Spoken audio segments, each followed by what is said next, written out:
Good evening, grave robbers, and welcome back to the television graveyard. We are your TV necromancers, Laura Print and Noah Houlihan. We have come here tonight to examine the spirits of past television shows, find out which ones could be resurrected, should be resurrected, and which ones should stay doomed. This is a podcast in which we'll analyze the history, the hype, and the aftermath of shows that ran only one episode, only one season, or whatever. There's 4 of them. It's fine. With me, as always, is TV's Noah Houlihan. Titus World Slide!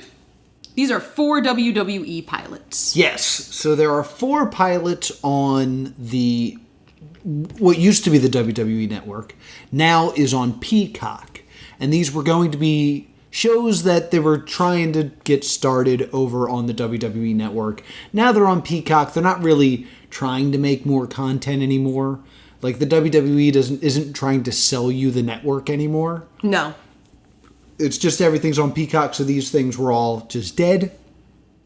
So there are 4 pilots. We watched them alphabetically. Mm-hmm. So we are going to go through each and every one of them. Just a quick rundown. They are The Botch Club, The Fashion Files, Kitchen Smackdown, and Xavier Woods Arcade Challenge. These all dropped quietly on the WWE network on Christmas Eve 2018. Oh, really? On Christmas Eve? Yes, December 24th, 2018. Weird. So the first one we're going to be... actually, before we get into that, I nearly forgot. We got to pour 4 out.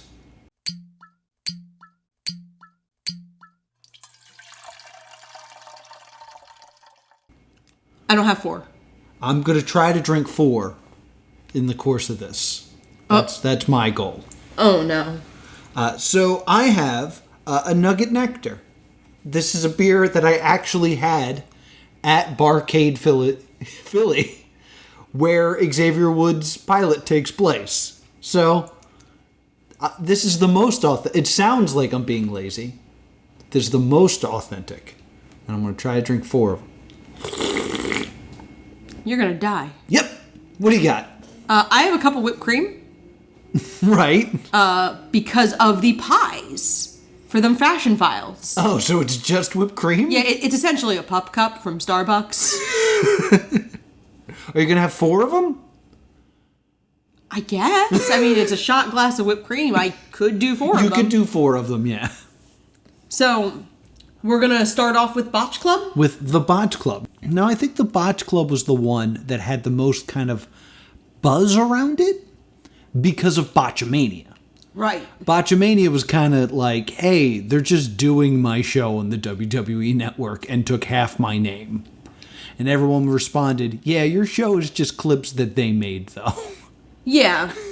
And I get that concern. That being said, Botchamania puts a lot more effort in than this show did. A whole lot more. So, we set out to watch this, and in the intro, we see a lot of the classic botches. You see the Shockmaster. Yeah. You see the We're Live, pal. Yes. What was there was at least one other one that I was like, oh yeah, that one. I don't know. But like the Shockmaster's like the big one. Mm-hmm. And, when the sign falls and it's Mean Gene. Oh, that's what it was. When the sign falls it's Mean Gene and he swears. Yes. So, it's Luke Gallows and Carl Anderson. Yes, 2 people who no longer work for the WWE. They now work for TNA or Impact Wrestling. And they're making these jokes about how Carl Anderson once pooped himself during a match. They don't show it, but they're bringing it up. And this is painfully scripted. Yes. So, and they do that whole... oh, you are one dirty mother, and then Gallows is like, whoa, before you can say the F word. Mm-hmm. But there's, like, bleeps already in what they're saying. Like, they bleep out shit in that opening. So they're clearly not actually worried about swearing because they're swearing. So already the premise has been negated of the show and we're moments in. Exactly. So it gets little segments. Yes. The first segment is top rope turmoil. Yes. So it's kind of, think America's Funniest Home Videos, where they're just showing botches that involve people falling off the top rope. And they make like little funny comments. I have some of their comments written down. There's "oh" and "ho ho" and "oh."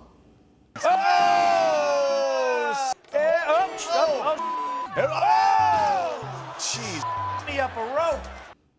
Hilarious commentary. That's gotta hurt. That's gotta hurt. And then at one point, Gallows does an impression of the Fink because he does an impression of the Fink. But it doesn't make sense in context in any way. It's like they started to realize that all they did was make noise and they needed to add something to make this a show, and they failed. Okay, so you know what the really weird thing with this is, right? With this part What's of the that? show? It's over weirdly cheery chiptune. Yes. Like, not classic wrestling themes or anything. Cheery, Mario-esque chiptune music. I have a theory why. Okay. One of the clips, Chris Jericho gets actually injured. Huh. There is a botch that they show of Chris Jericho falling out of the ring and hitting the ground and Eddie Guerrero laughing at him. Chris Jericho was injured in that. But if you play silly music, it's funny. Because I remember this, to go off topic, there was a show called True TV. Do you remember True TV? No, I only remember the channel True TV. Or Real TV? Maybe it was Real TV. I think it was Real TV. It was YouTube before YouTube. Okay. It was just like it was like viewer submitted videos of real things that people happen to catch on tape. And I remember distinctly watching one about a javelin gone wrong. Okay. Dude throws a javelin and hits one of the judges in the arm. And just, you see it like stick into him. And he like yanks it out. 2 weeks later, I saw it on America's Funniest Home Videos. And they added like, boink, to it so it would be funny. And I was like, that man was horribly injured. Ugh. But if you add silly music and wacky sound effects, it's hilarious. Yeah, like we almost lose a Hardy Boy. Yeah, the Hardy Boys, yeah. And you see like Big Sexy getting stuck in the top rope. Yes, and Mike Austin as well. Mike Awesome like loses the top rope. Mike Awesome does the spot that cost Finn Balor the Universal Championship when he fought Roman Reigns, but it wasn't planned. Where the top rope just breaks when he tries to jump off of it. Yeah, so that's my reasoning on why the music is really silly. Okay. Because silly music means that injuries are funny. So then we get an ad break. This is the only show where I'm going to point out the ad breaks. The ad There's breaks, so many of them. I think they tried to force ad breaks in all the shows. But because the Botch Club was the one with the most like clear, this is a new segment, they just got all the ads. The next thing we get is Behind the Botch. Yes. Which is about a notable big botch. In this case, it's Titus World Slide. Yes. Titus O'Neil in Saudi Arabia was entering the greatest Royal Rumble. And as he ran to the ring, he tripped and fell under the ring. Yeah, like baseball slide under the ring. Yes. There's a cool shot here where we see him do it and we actually see a shot of the control room. Yes. We see Adam, I think it's Adam Pearce going like... Hey, don't do that. Please don't do that. And they all start laughing at him. Yeah, you see new footage of... And that's kind of fun. Yeah, that's interesting to see. Like this back room where like people you would recognize even are all kind of laughing at it. And then it turns into kayfabe. Yeah. Because Titus claims to have done it on purpose to look for Hornswoggle. Yeah. And then they do a bit that they show what the camera looked like under the ring. Yeah, and it's the Good Brothers and Apollo Crews for some reason. Yeah. Hanging out and telling ghost stories? Yeah, they like to tell ghost stories. And you see the Titus World slide, and then it cuts to Titus going, "Do you all see Hornswoggle?" Nah, man. And then they ask him if he has, like, batteries or something. Yeah. Okay. This is the only, like, new footage we're getting. Yeah. So it's probably the best part of the show. It reminded me of Tosh.0. Okay. Like, I kind of felt like this was a web redemption. Yes. Like, I think the part that's missing is they should have had Titus do it again. Yeah. Like, show the world that you can run to the ring without falling. Like, redeem him. But they don't do that. So then we get an ad break. Then we get an ad break. And only, like, 2 or 3 minutes have gone by. Because this entire episode of Botch Club is 11 minutes and 50 seconds. 11 minutes long, and we're on our second ad break. And these ad breaks, they're not like the YouTube ad break, where you might just get 2, like, 10-second ads. Each of these ad breaks is a full minute of 2 30-second commercials. Yeah. Some of them were 90. And that being said, the Corona commercial with Andy Samberg and Snoop Dogg was slightly more enjoyable than this show. So it could be worse. DOWG. So the next thing we get is the monster truck match of Halloween Havoc. Yes, the monster truck sumo match. Now, here's the thing. I know a lot about the monster truck sumo match. Okay. I know you know a bit about it. Yes. I would like you to try to tell me what takes place here based on what we watched. Hulk Hogan and Big Show have a match that starts off with them in monster trucks, trying to push each other out of a ring like a sumo match. Yes. Then they get out of the trucks.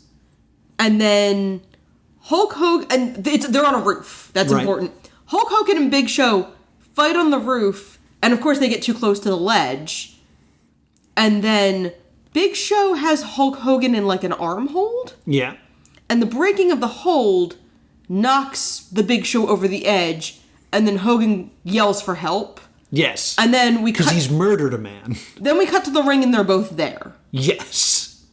And they did this falling off a roof thing in Money in the Bank 2020 as well. Yes. What's important is they didn't murder Rey Mysterio and then have him wrestle a match immediately afterwards. Correct. So, couple things. One, this was for the WCW World Heavyweight Championship. Okay. So, after, and by the way, this is the Giant at the time. Mm-hmm. This is before he was the Big Show. Oh, because they kept calling him the Giant, but I thought it was the way they could say, like, the Second City Savior, or... No, he was, like, at the time, they were saying without saying it that he was Andre the Giant's son. Oh, okay. Which is not true. It's definitely not true, because he's not French. He is not French. No, very good point. So, they do say something a little interesting, like the tiniest bit of interesting here. Yeah? Is there is a moment where Carl Anderson says... And what did Show tell you about this? That he's not driving. There's someone down underneath of him pushing the pedals, and I guess he's just doing this. Yes. Which is interesting, breaks kayfabe, and then never addressed again. It's also... They're very comfortable breaking kayfabe because it's WCW. This is true. So they don't care. Because at this time, WWE loves burying WCW. Absolutely. Like, circa 2018, that's when they're putting out the Monday Night Wars content. Yeah, they're rewriting history that WCW was never good. Yeah, Ever. like, it's very much the, history is written by the winners. Yes, despite the fact that Nitro beat Raw in the ratings for 83 weeks in a row, that is something they will never tell you. Exactly. The haven of mismanagement. Yes. So, how does this match end? With, the Yeti! The Yeti! Who is a mummy? He is a mummy. I had heard of the Yeti. Yes. I was expecting a Yeti? He is not a Yeti. Because this was the Dungeon of Doom? Yeah, it was Halloween Havoc, so they were trying to do, like, spoopy. So, part of this, like, they don't show the promo before this, which is Hulk Hogan being banished to another dimension. Oh, as one does. And he's walking around going, Where am I? There's no Hulkamaniacs here. I've never been here before.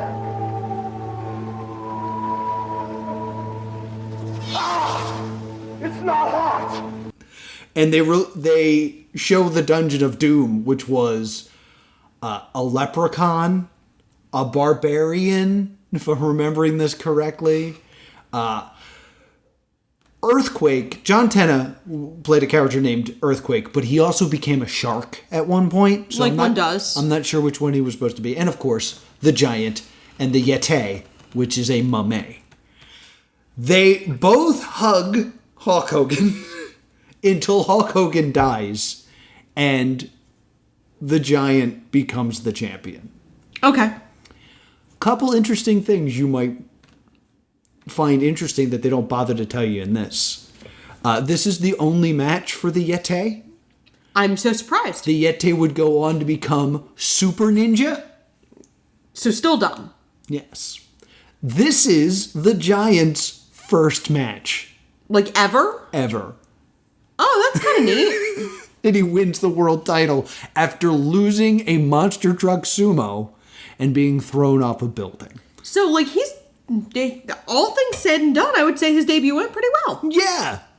The main thing I want to say about this is there's a great YouTube channel called Wrestling with Regret. Yes. Who owns, like, the diss on this. He did a great video about this where he sings a whole song about the sumo truck match.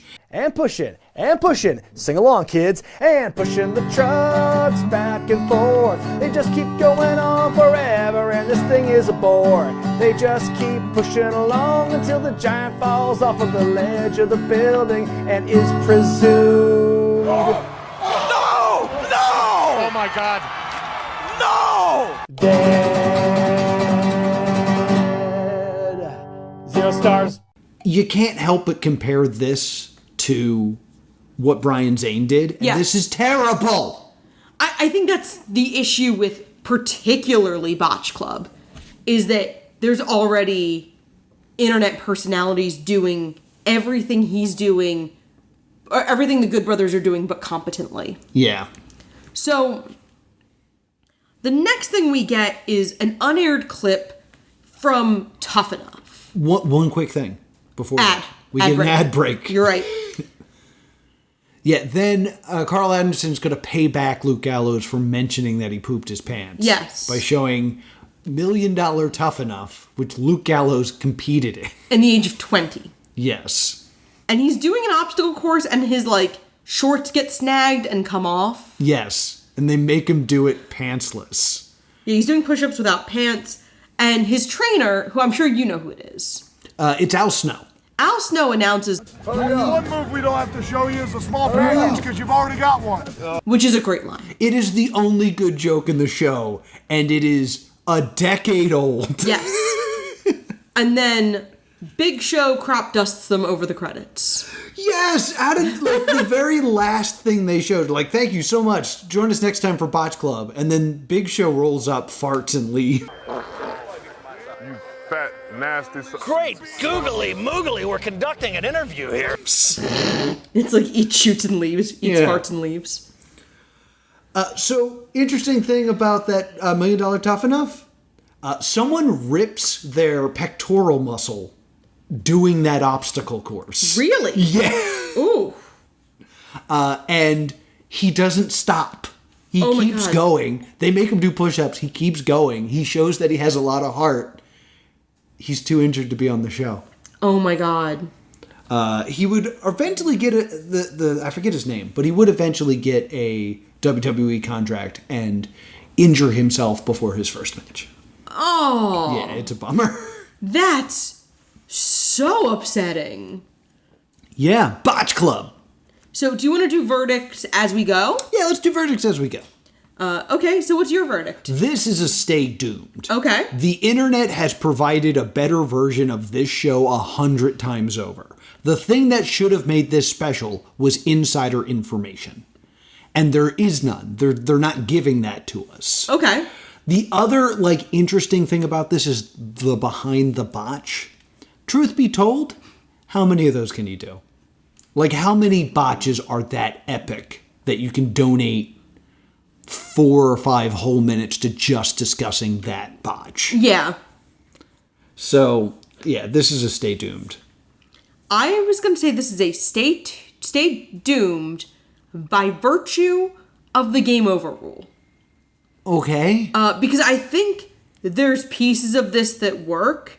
I think they would have been better off drawing from existing talent that's already doing this, bringing in, Wrestling with Regret, and pairing, what's the name of him? Brian Zane? Pairing Brian Zane with a more charismatic talent, and having them do it together. I think this concept could very well work, but you'd have to change. I think you'd have an outsider and an insider. But I think by virtue of the game over rule, it's a doomed. Yeah, I mean, if you were to, pitch that and get your way, the outsider would be Sam Roberts, and I know how much you hate him. I do irrationally hate Sam Roberts. Yeah. So, that's it for the Botch Club. Stay tuned. I'm going to get another beer. Okay. Next up, we have the Fashion Files. Yes, the Fashion Files. Cold Case Unit. This is when Tyler Breeze and Fandango were doing the Fashion Police as a gimmick. They were doing a bit that was so funny, it was unstoppable.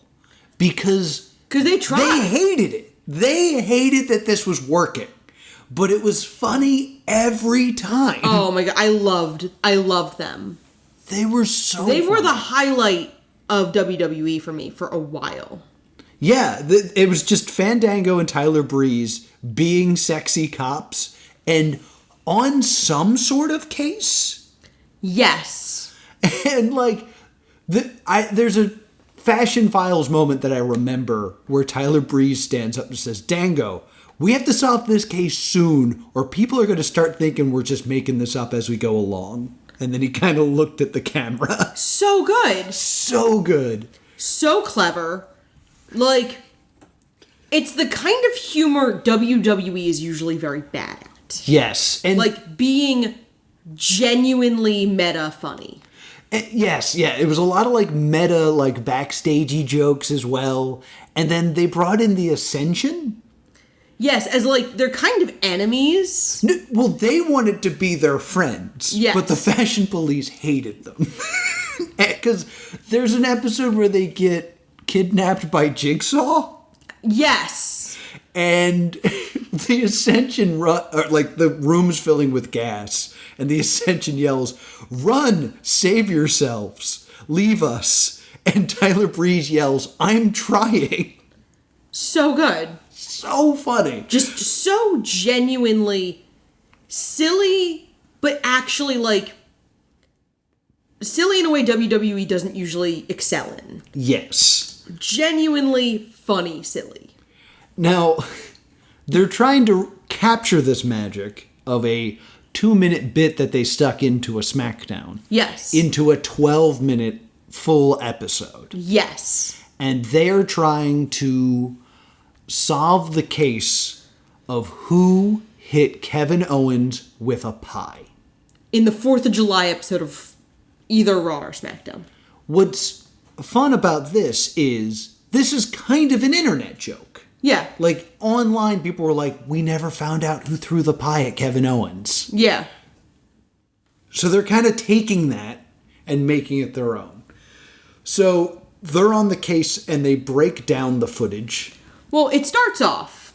Oh, I'm sorry, go ahead. We see some of their finest moments over the credits, and instead of sound effects, it's Breeze and Fandango going wee-oo, wee-oo. And featuring Chuck Norris. Yes. Over a clip from Walker, Texas Ranger. No! No? That is WWE footage. Okay, that makes perfect sense. There was a match between Yokozuna and The Undertaker. And Of course. And it was a casket match. Of course. And since it's no holds barred, 10 people ran out and beat up The Undertaker and threw him in a casket. Okay. Which caused The Undertaker to ascend into heaven. All right. When The Undertaker returned, presumably from heaven, they had to do a rematch. But they didn't want to have interference like last time. So, Special Enforcer Chuck Norris stood by the coffin and threw karate kicks at anybody who came running in. So I have to know, was this in the time period where that would have been a meme? Like, where that would have been appropriate? Or was this out of nowhere? I mean, this is during the height of Walker, Texas Ranger. Okay, so this isn't in the meme era of Chuck Norris. Of Chuck Norris, no. I was genuinely curious, because I was not watching WWE when it was the meme era. You weren't watching WWE in 1994 either, so... Exactly. I'm not watching WWE now. Now, yeah. I have to admit, I'm a little bit more of an AEW girl. Yeah. But I like throwing in fun wrestling facts for this episode. So they solve the mystery of who's the third man. At the beginning. They claim to have solved the mystery. Yeah. Did you get that joke? No. Who's the third man was the thing they kept yelling when Hall and Nash went to WCW. And they were asking who the third man is in the NWO. Oh, it's Hogan. It was Hogan. And it's very obviously Hogan because they announced that it's Hogan. Yeah. So they've solved that mystery. They solved that mystery. So they pop the Champers, and then Breezy produces a pie with a hole in it. And it's never outright said, but he accuses Fandango of Jason Biggsing it. Yeah. And then he's like, well, do you want to finish off the pie? And then Fandango complains that the pie is cold. And then Breeze proffers a case of donuts. Yes. Also a thing with holes in them. I also want to point out on the whiteboard, it says Millionaire Ted, which is a reference to Ted DiBiase. Yes. Billionaire Ted, which is a reference to a parody of Ted Turner they used to have on WWE programming to make fun of WCW. Right. And underneath that it says Zillionaire Zed. And then under that it says Zed is dead, baby. There's a lot of little stuff in this episode, like that's hiding in the background, which was a staple of the Fashion Police. Yes. So I just wanted to throw out the wonderful little details. Zed's dead, baby. Zed's dead, baby. So, Fandango goes cold, case, pie. Do you know what I'm thinking? No. No. Yes. Yes. Brilliant. If you don't watch WWE programming from 4 years ago, thanks for still listening this far into the episode. But Fandango and Tyler Breeze are Zoolander and Hansel. Very much so. And they do it very, very well. Yeah, absolutely. They are very, very funny in this bit. So then they are going through their suspects. Yes. And they start with Rusev because his wife Lana was thrown into a cake. Yes. Oh, no, there's footage of Rusev reaching for a pie. Oh, yes. In the food fight. So that's why he's the first. Because it makes perfect sense, this first one. So they're like, here's some circumstantial evidence. Then they write off that it's Rusev, and they go with Cesaro. Yeah, my next note is, oh yeah, remember when Roman Reigns was a babyface for ruining a wedding? Yeah. Then we get an anonymous tip from Cesaro. Yes. Where Cesaro does not tell them. I know who it is. And they're like, well, are you going to tell us? And he goes, no. So then they think it's Cesaro. Well, then they go to Chili's. And then they go to Chili's. This is where it starts to get, like, all over the place. And, like, whenever they don't have footage of something, they just cut to a still image of something, Yes. but do a pan. Yes. Like a YouTuber. Yeah. They then start kind of doing this thing where it's like, you know who else is a suspect? Sheamus. Here's footage of Sheamus hitting people with pies. And then I was like, oh, this is just Botch Club again. Except instead of it being a botch, it's like, here's a bunch of moments we've cut together of people getting hit with food. Yes. We see Sheamus hit Cesaro with a birthday cake. So then they say it's Sheamus. Then we see Sheamus hit Ziggler with a cake. And they go, no, it can't be Sheamus. We're looking for a pie perpetrator, not a cake criminal. Yes. So the next suspect is everyone. Yeah, it could be anyone. So it could be everyone. And then they just show a bunch of footage of people getting hit with stuff. Including gorillas. Yeah. Gorillas, Chris Jericho, just everybody. And then we see Titus O'Neil winning a pie eating contest and then throwing up in JBL's hat. Yes. Kurt Angle. And then they realize it can't be Kurt Angle because he's a strudel man. Stop. What's the joke there? That Kurt Angle talks about how much he likes strudel. Right. Why is that funny? Because it's as American as apple pie, and Kurt Angle's supposed to be like the real American hero with being a gold medalist, and strudel is German. Incorrect. All right. At the time, The Rock was really into pie. He liked eating pie. Oh, yeah, it was an extended vagina joke. Yes. So, strudel was penis. So having Kurt Angle saying he likes strudel meant he was a gay. And that was hilarious. So I can... In the 90s. Oh, I was going to really guess early 2000s. In the early 2000s. It was the early 2000s. Because that's like when homosexuality was a cheap punchline in wrestling. It still sometimes feels like it's a cheap punchline in wrestling. And also The Rock used to come out and ask girls for their pie, and then he'd offer the people strudel to them. So there was a lot of bakery-themed sexual innuendo coming from the richest man in Hollywood right now. Yeah. He really doesn't have to ask for pie or strudel at this point. Well, when he's married, he is... I'd like to think he still uses those terminology, though. No, because he's got... As an older man, he's just like, Doc, my strudel.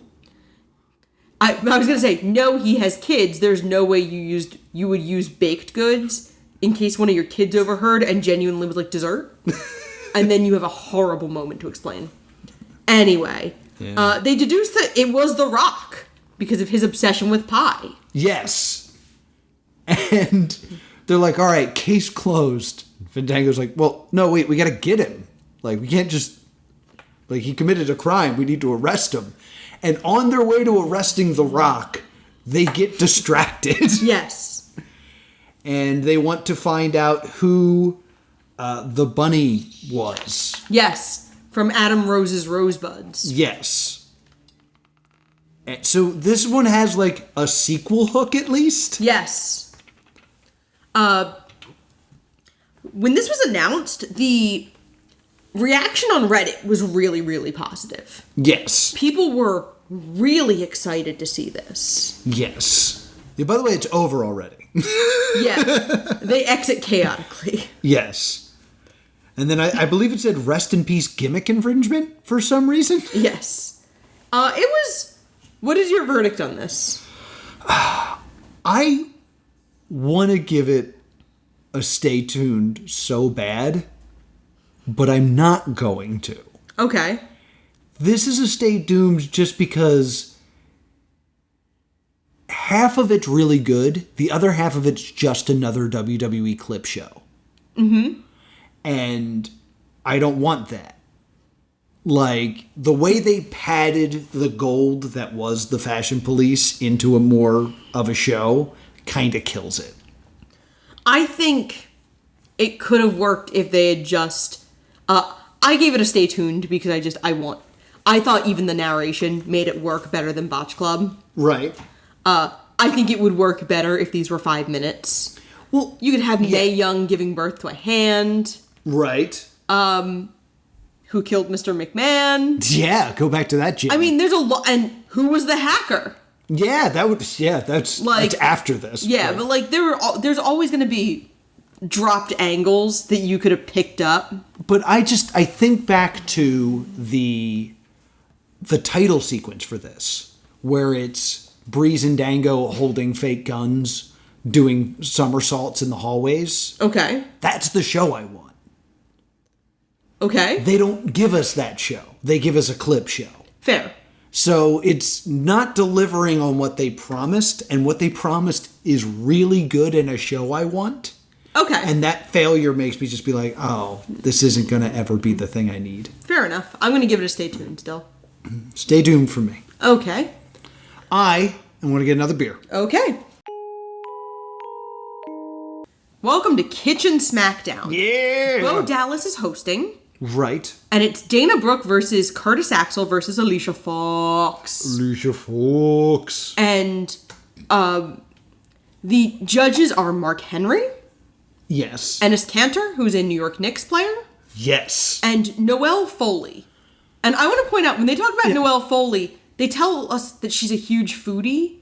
And it's literally the most generic Instagram pictures of a 20-something holding a slice of pizza, like a cotton candy from the fair. It's so generic. It's not her with, like, anything, even all that Instagrammable. The entire point of this is to show pictures of Noelle Foley. Okay. Because here's my big takeaway from this show. Why isn't Noelle Foley anywhere in the WWE? I genuinely don't know. She's an attractive, charismatic young woman who is the the daughter of a legend. Yeah. And that legend is Mick Foley, and she looks like that. It's Cody Rhodes all over again. Oh, yeah. Where, like, Cody Rhodes' father is Dusty Rhodes, and Dustin Rhodes looks exactly like Dusty. Cody, I don't know what their mother looks like, but Cody must look like Mom. Yeah. Cody looks just enough like Dusty that you're like, okay, that is his son. Mm-hmm. But he looks way more like his mother. Yeah. I assume. So we introduce our competitors. Alicia Fox has no cooking skills. Curtis Axel says he has little cooking experience. And Dana Brooke, I don't know if you noticed this, she's like slurring her words in certain parts. I did not catch that. Oh, like in some of these talking heads, only in the talking heads, she actually sounds a little drunk. Really? Yeah. I think that's how Dana Brooke sounds. I guess I notice it more in the talking heads. Yeah. Because she doesn't really sound that way in the practical. And she talks about how much she loves to cook. Yes. And then we get, like, Mark Henry's little, like, judge intro. And we find out, like, his mother was a chef. Yes. And he has experienced, like, essentially doing prep work in the kitchen for his chef mother. Right. Like, he has, like, a very deep family connection to food. It's adorable and sweet, and you love to see it. So then the first thing... Oh, we got one more judge. We got, what's his name? Ennis Cantor? Cantor. Why is he here? Legitimately no idea. How did he end up with... He has such a thick accent, they subtitle him. Yes. Which, why is he here? Genuinely no idea. Because it's not like he is somebody who is known to the... WWE does this, where, like, if they have a sniff of being able to get someone from outside of their world, they are so excited that they're like, yeah, we found somebody who's not a wrestler who's willing to do stuff for us. Yeah. And it's always been a little pathetic. And that's what this feels like. Like, this basketball player was willing to do a cameo in their show. And they were so excited about that. Mm-hmm. Even though, like, he really doesn't bring anything to the table. Because he's not very charismatic. I'm sure he's a great basketball player. Like, I don't know his life, but... I don't know his lore. So, the way they figure out what they're doing is there's a wall of protein. Yes. It's a balloon wall. And each color balloon is a different protein. There's like chicken, ground beef, Italian sausage, I think tofu. Yeah. I think there's also like pork chops and steak. So there's all of these different meats.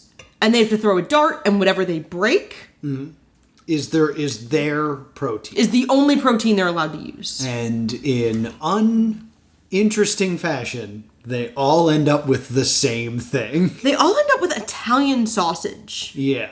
Which I found interesting, because, like, it's slightly harder to prepare than, like, chicken breast. I would assume all of these athletes would know how to serviceably cook a chicken breast. Because, like, that's something, it's like a mainstay of what athletes eat is, like, baked chicken. Right. I've heard Daniel Bryan talk about Ryback at the Panera Bread. Yeah. I know they all eat a lot of chicken, unless they're vegetarian or vegan. Brooke panics, because she's never worked with Italian sausage before. Yeah. All right, so I'm going to ask you, Noah, what would you do if you had to make something with Italian sausage in 30 minutes? I would do one of two things. Okay. I would either cut it up and put it in pasta. Okay. Or I would slice it open, mix it together, and make patties, and throw an egg on top of it and make a breakfast sandwich. Okay. So I would slit the casing open and drain the sausage out onto a pan and just break up the sausage. I would make, there's a Budget Bites recipe I make actually in our home of you toast some red pepper flakes in oil, you cook the sausage in it, you cook broccoli, and you cook pasta. And then you put all three of those things together in the pan, and you have one pot. It's not really one pot. You have like a quick, relatively healthy pasta dinner. I make it not irregularly in our household. Yeah. So that's what I would do. And I don't need a recipe for it. Like, it's something you could put me in one of those kitchens and be like, make this. And I could be like, okay. Axel decides to make a hoagie, which I'm like, okay. Yeah. Dana decides to make a pasta dish. And Foxy decides to make it a patty and make it into a burger. Yeah. I don't know if that's true. What Foxy does is she's unsure if you can eat the casing. So she dumps it all into a bowl and is just mixing it with stuff. Her exact phrase is she's making a burger. Oh, is she? She tells us she's making... And the things she tries to put in it at first are what you would put in a burger. Like, she throws a bunch of breadcrumbs in and an egg, which is what you would put in to, like, bind meat together. Not really for a burger. I don't use binder in a burger. Right. I would just shape the meat into a patty and cook it. So Curtis Axel's starting to cut peppers because he's going to make a hoagie with peppers and onions. He's making a sausage sandwich like you could buy at any proper pizza place in our area. He does not de-seed the peppers. No. And, like, the seeds are the really spicy part of a bell pepper. And they're also just kind of gross. He does not peel the onion. No. Just gonna just keep the casing on that. Yeah, like, the papery part of the onion, still there. And he also is, and I say this as someone with poor knife skills, he makes me look like an Iron Chef. Yeah. I don't have great knife skills. He has much worse ones. He has none. Dana Brooke is cooking in 6-inch pink Versace heels. Yes, because she loves those shoes, that she's going to ruin them in the kitchen. Yeah, like, this is at a time where Dana Brooke is pretty much desperate to be noticed. So I think she's throwing anything to stand out. Yeah. And then Foxy is kneading the sausage, and then she drops in an amount of red pepper flakes that would be measured in cups. Yes. Like, And you hear the judges go, ooh. Mark Henry sounds concerned. Yes. A couple lines I want to point out. Yeah, beat that sausage. Beat the sausage! Is said a couple times. And then there's a moment where I'm like, Out of all the women of the WWE, I would say Alicia Fox is the prettiest. Okay. I was like, man, she's got like a really pretty face. Yeah, okay. And then as I'm having that thought, she goes, fingers are dirty. Oh my god, I'm having so much fun. I didn't even like cooking until today. oh my God, I couldn't be in the same room as you. Dana Brooke talks about how she's Italian. Yeah, but has never had Italian sausage. Well, and she also picks up a piece of pasta, throws it at the wall. It does not stick. And then she decides her pasta is done. Yes. Now, correct me if I'm wrong. If the pasta sticks, it's done. Yeah. I mean, that's still not really how you test pasta. No. You also don't throw it against tile. When I'm testing pasta, she's making farfalle, which is bow ties. Right. I just fish out a bow tie and bite it. Yeah, it also doesn't work with that. It's got to be spaghetti. So, it does not stick. Axel cuts up his sausage, because he sautés his sausage. He cuts it up and it's all still raw and pink inside. Yeah. Fortunately, he's smart enough to then put it back in the pan. Yeah, it's like that needs to be cooked more. Sausage takes a surprisingly long time to cook through. Mm-hmm.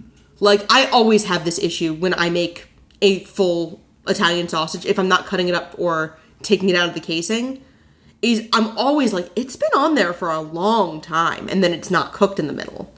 So, like, I kind of can't fault him on this one.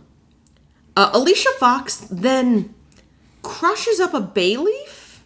Several bay leaves. And puts it in her food. Yes. What do you do with a bay leaf when you put it, like, in the crock pot or in a soup or something? It's there for flavoring, and then you remove it. Yes, you do fish it out. Yes. Noelle Foley goes, oh, Alicia's trying to poison us. Because you cannot eat a bay leaf. No. Dana Brooke manages to cause a fire. Yes. Because a piece of her sausage rolls off and then rolls, like, into the burner. Into the flame, yeah. And then Axel is like, oh, my rice isn't done. How many hoagies do you think you've eaten in the last year? 50. Okay, 50 hoagies. How many of them have you eaten over rice? None. I have literally never eaten a hoagie over rice. No. I've never eaten a hoagie. But everything's better over rice. I've never eaten a hoagie and rice in the same meal. No. Dana Brooks looks like vomit. Yeah. Like, they're all really badly presented. Foxy's is also presented really badly. Well, there's a point where they say, like, they have not seen her cook the food. Yes. We are never shown Alicia Fox cooking. No. We are shown her beating sausage. And then there's, like, shots of cooking taking place that Alicia Fox is not in.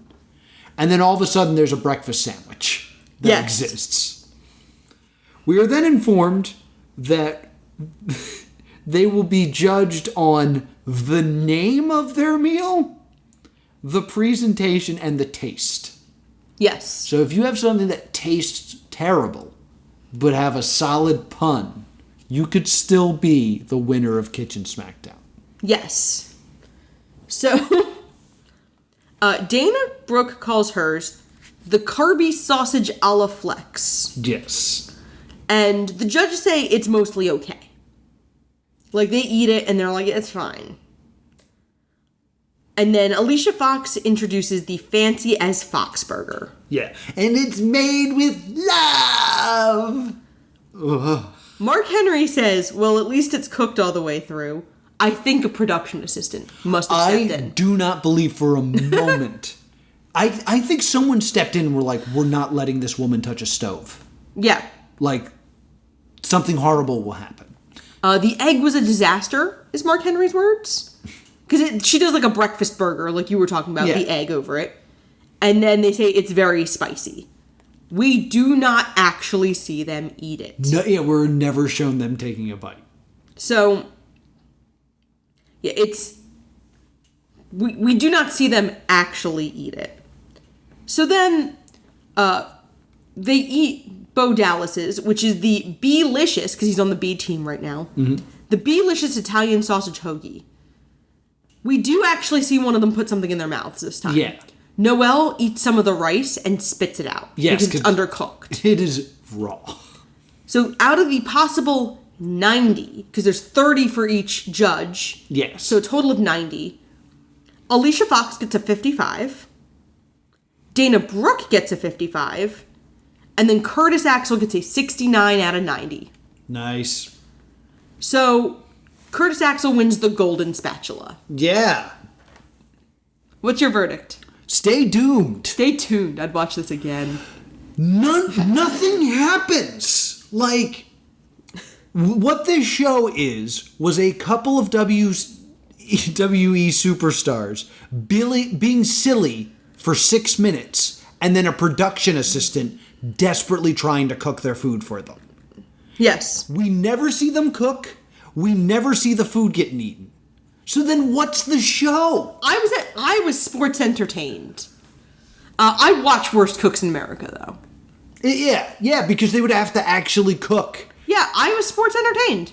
Well, here's another major problem I have with this show. Okay.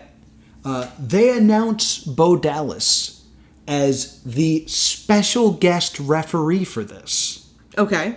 He's not the host. Every episode would have a different host.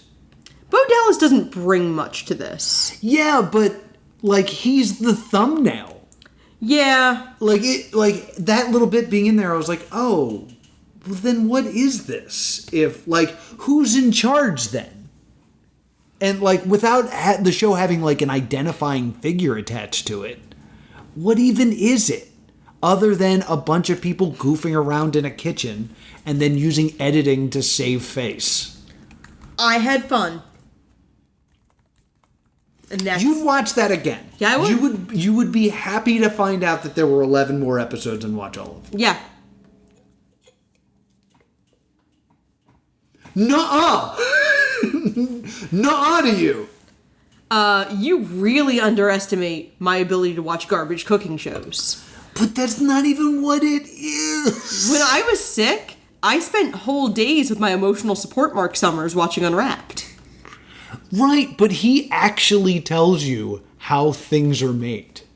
This show lied to you about how things were made. In the words of Tommy Lee Jones, I don't care. I enjoyed this. It's a stay tuned. Stay tuned.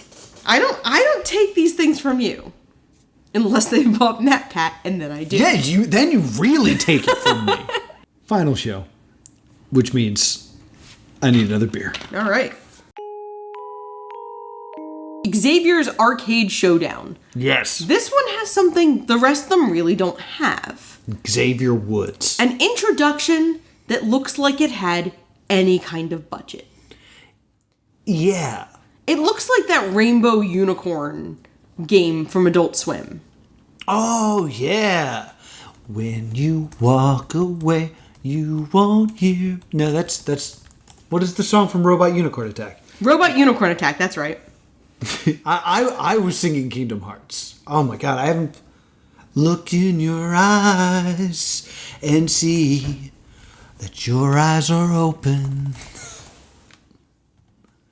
Oh man, I loved that game. I loved Robot Unicorn Attack. Open your eyes and see your eyes are open. When all disguise for me into the ocean. It's cold outside. Here in there. Hold on to the night. There will be no change. Always I want to be with you and make believe with you and live in harmony, oh Lord. All right. I used to every week post my scores in Robot Unicorn Attack on my roommate's door to let him know that he sucked at that game and that I was better than him. We get this real intro that reminds me a lot of Robot Unicorn Attack. Yeah. And he introduces that every time he does the show, he's going to be doing it from a different arcade. Yes. And he starts off in Philadelphia's own barcade. Yes, a place I've been and spent my money. My next note is, I have been here. And then I have, it's clearly a weird time of night or a weird night of the week. Because I've been here on a weekend. This place is packed on the weekends. I can tell you exactly when it is. When was it? Because I immediately go, hey, that's my friend Meredith. What is she doing there? This was filmed after a Philly Smackdown. That makes wow, so... It was a Friday night. Was this when Smackdown was on Fridays? Or was this when Smackdown...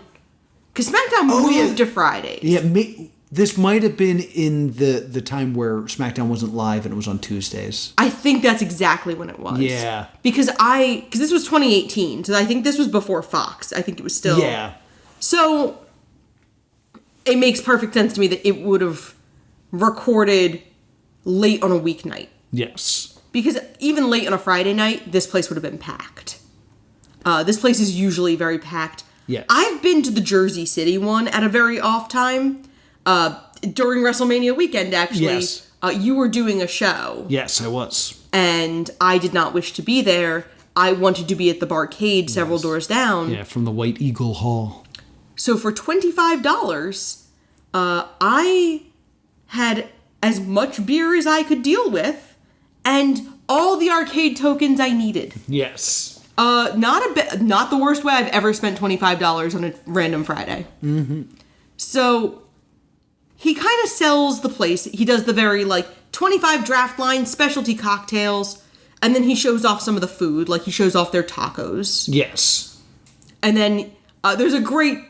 I love this shot. He gets the tokens, and he lowers his face down to where the tokens flow out and just grins at the camera. Yeah. It's this very simple joy. Mm-hmm. Note, I keep staring at the background to see if there are people I know. Yes. Because a lot of people we know hang out at Barcade just regularly. Mm-hmm. So basically the show is going to be, or is presented as Xavier taking on various people at their best game. Yes. So he plays Speed Racer? Yes, because they had just gotten it. And, you see Xavier Woods going that a Speed Racer? That a Speed Racer cabinet? Yeah. And the manager's like, yeah, we just got that. And he's like, excuse me. Now, I have a suspicion that some of this is fake. Okay. Because I worked for a convention that had a Street Fighter tournament. Okay. And they were going to use the cabinet. We had an actual Street Fighter 2 cabinet, which you shouldn't use for a tournament because you can't do mirror mode, but that's beyond the point. And we were going to stream it live on Twitch. Okay. So I had to look into how to stream cabinet footage. It's next to impossible. Oh. Because it's not like a normal TV that has outputs. So anytime you see footage of the gameplay, that's just the gameplay, that's probably inserted later. Okay. And probably not the actual footage. Because capturing arcade cabinet footage on the fly in an arcade, next to impossible. Okay. We see Xavier Wood eat some tacos. They keep showing the Stanley Steamer ASMR commercial. That was bothering me, so I wrote a note about it. They play Marvel vs. Capcom. Okay. And he plays against someone and wins. And we get a little bit of history of Marvel vs. Capcom. Yes. And I was like, ooh, I like this. This is no longer a wrestling show. This is a video game show. So here's a little bit of history. Yes. They play Mortal Kombat. And then he talks about Mortal Kombat. He talks about the history of Mortal Kombat. And I remember you started to fall off. I'm starting to lose interest. And I was like, yeah, this is because we're who we are and we know this information. Yes. About how Mortal Kombat's the reason that there are ratings now on video games. This is kind of nice, in my opinion. Yeah, I literally do a lecture on video game ratings. Yeah. Because I do a lecture on video game movies. Right. And I kind of have to contextualize it. Yeah, so the ESRB gets created because of Mortal Kombat. And Night Trap. And Night Trap, yes, is the other one.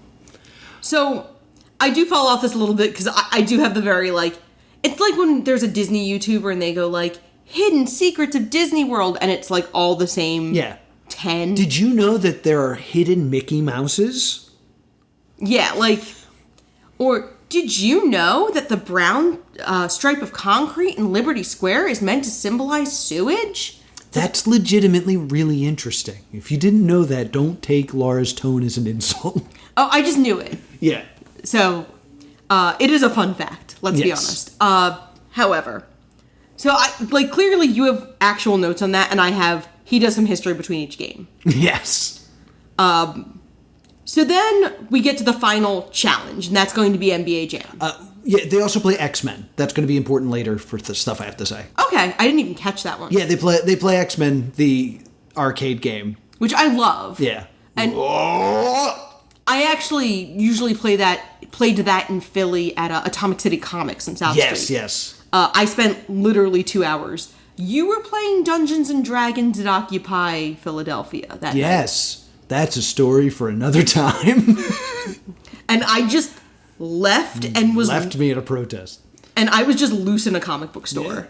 Dancing to Billy Idol with a rando. It's a story for another time. Okay. I just like that so many things with this episode are, you were doing something and I didn't want to go, so I left. Yeah, this is true. I do a lot of things that bore Laura.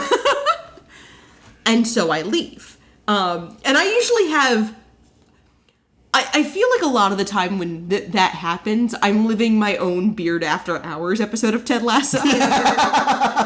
Of Those are the best episodes of the show of our lives, are the ones where I go do a weird thing and you peace out. Because I'm usually also having an adventure, just a completely different one. So the thing with NBA Jam is apparently the best players to play as are the Utah Jazz. Yes. And Chris knows that too, and so does Xavier Woods. Mm-hmm. So they both play as the Utah Jazz, rendering the footage incomprehensible. Yeah, what a mistake. So, I also get the impression during this that the crowd has been told to cheer for Chris. Okay. Because they're all on the side of the fan, not the wrestler they came here to see. Yeah. So I feel like the crowd was supposed to cheer for Chris. Xavier wins. Yes. It's not very interesting to talk about the game. Yeah, because we can't really see it, and then the footage they show is probably not real. I will say it's close. It is close. Xavier wins 50-47. And that's kind of it. Yes. He gives another plug for Barcade. Yes, and then there's a shot of everybody cheering, and I see my friend Keen Cobb. I was like, oh, someone else I know was there. So, I did some digging, and I found some stuff out about this show. I'm sure. So this show came out in 2018, I believe, right? Yeah, Christmas Eve 2018. Right. They filmed this in 2017. Makes sense. So it took a really long time to kind of create this show. And I talked to my friend Meredith about it. Xavier did, in fact, beat everybody. Okay. So they didn't, cut one where he lost or anything like that. The weird thing is, for the NBA Jam part of it, he kind of stands there and he goes, who do I want to play? Who do I want to play? I'll play you. Not true. There was, in fact, a tournament to earn the right to play Xavier. That makes sense. So that you didn't have someone who sucked. So, but they didn't play NBA Jam. Oh. It was, because Meredith was telling me she was the last woman standing when they played X-Men, and then she lost at Mortal Kombat. Oh. So there was this whole, plot-driven tournament that takes place that is completely absent from the show. And they, purposely make it look like it didn't happen, because they make it look like Xavier just picks a guy. Okay. So, I don't know why they got rid of, the plot. I don't know if they realized they couldn't get the footage of the games. Okay. But I also found out that everyone's wearing New Day shirts, Yes. They were not given those. They were all just wearing those shirts. Well, Xavier put like an open call on Twitter. Like, Yes. come hang out. So if you were a big Xavier Woods fan, Yeah. and you probably wore your New Day shirt to like get his attention, but everyone else wore a New Day shirt. Mm-hmm. Womp womp. So the other like interesting thing is I talked to my buddy King Cobb, and I was like, "Can you tell me anything interesting?" And he goes, "My buddy came this close to beating him at Marvel vs. Capcom."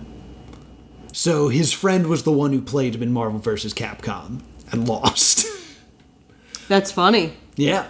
But both of them said that they had, that like Xavier Woods was super nice guy, bought them drinks, bought them free games, things like that. The whole shoot took about an hour and a half. Cool. And it was a really good time. Now, I'm not positive about this, but I'm pretty sure I know what we were doing that night. Okay. I think that's the Smackdown we went to. All right. And then left early because I had been talking on Twitter with Dolph Ziggler about going to an open mic. That's right. Oh my God, I forgot about that. I had been talking on Twitter with Dolph Ziggler, which you can like find that conversation because it wasn't in like DMs. It was like publicly on Twitter, where I was trying to get him to come to the Medusa Lounge after SmackDown. A place that I walked into and then attempted to leave and go on a Laura adventure. And I was like, but we gotta hang out because Dolph Ziggler might come. And I walked up to the host and I was like, hey, if Dolph Ziggler comes, can you give him a good spot? And they were like, what?